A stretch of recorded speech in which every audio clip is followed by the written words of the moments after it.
if you don't really know kind of the idiosyncrasies of both systems, which I think PowerSync really does. I think that's what made it key. You knew both systems.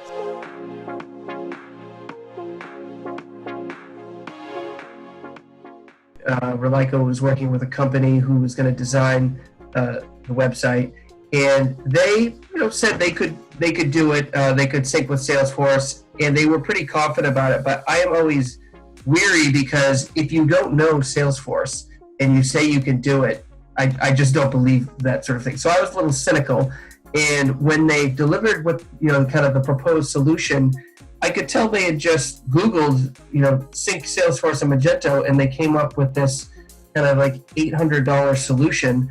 And, that's where I said, why don't I reach out to PowerSync? And that's when we kicked off our discussion. And when you and me started speaking, that was when I realized that you guys really know what you're talking about when it comes to Salesforce and Magento.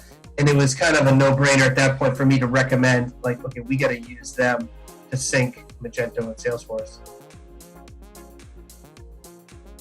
The other driving force with Magento 2 was to use the B2B functionality, which of course is relatively new. We're a B2B business, so we wanted to utilize that. And, really, I felt like the other companies we talked to kind of understood what was happening, but they really didn't have any expertise in how to configure this B2B.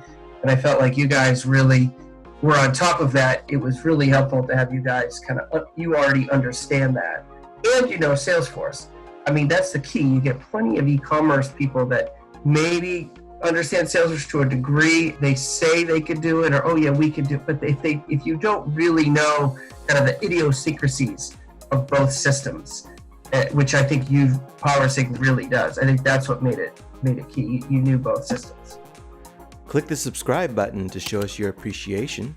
And don't forget to click the bell to get notified of other PowerSync videos in the future.